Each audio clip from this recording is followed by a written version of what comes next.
The last light of day filters through the Songhai Empire's bustling markets.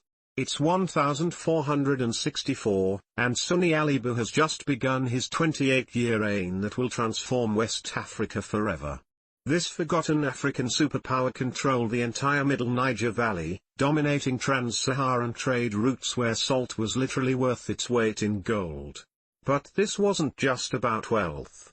Timbuktu's libraries held over 700,000 manuscripts, while European universities housed mere hundreds. Scholars from Cairo and Mecca traveled thousands of miles to study mathematics and astronomy in this desert metropolis. Imagine, students flooding Sankore University daily. Doctors performing advanced surgeries. Architects creating cooling systems in mud brick mosques that modern engineers still marvel at. But Songhai's true genius? Administration. The empire operated through a sophisticated provincial system connecting hundreds of diverse ethnic groups across territories larger than Western Europe. Their postal network delivered messages faster than many European systems would centuries later. Emperor Askia Muhammad, a Muslim convert who succeeded Aliba, created something revolutionary: trumped hereditary privilege. Generals, judges, and treasurers were selected for skill, not bloodlines. All this while maintaining a standing army of 35,000 infantry and 10,000 cavalry, a force that made neighboring kingdoms tremble. Yet what destroyed Songhai wasn't foreign invasion but climate change. Devastating droughts weakened the empire before Moroccan invaders delivered the final blow in 1591. Today, we barely remember this civilization that once rivaled Ottoman Turkey or Ming China in sophistication. Mali's remaining medieval manuscripts crumble while the world pours billions into restoring European cathedrals. Songhai wasn't just Africa's golden age.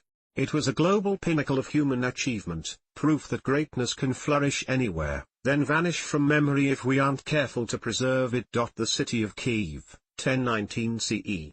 Prince Yaroslav stood atop a hill overlooking his father's lands, a patchwork of forests, rivers, and small settlements scattered across the vast Slavic wilderness. His father's blood still stained his hands. "We will build something magnificent here," he whispered. Kievan Rus was about to experience its golden age. Over the next half-century, this medieval Slavic federation transformed from a loose collection of warring principalities into Europe's largest state and a cultural powerhouse. Yaroslav the Wise built Kyiv into a dazzling metropolis rivaling Constantinople. The skyline bloomed with hundreds of churches, crowned by the majestic St. Sophia Cathedral with its 13 golden domes gleaming in the sun. While Western Europe stumbled through the Dark Ages, Kyiv flourished. Literacy rates soared, unusual in medieval times, as Yaroslav established Europe's first state library and education system. Women enjoyed legal protections you heard of elsewhere. The first East Slavic legal code, the Ruskaya Pravda, revolutionized governance with progressive ideas like replacing blood feuds with monetary compensation.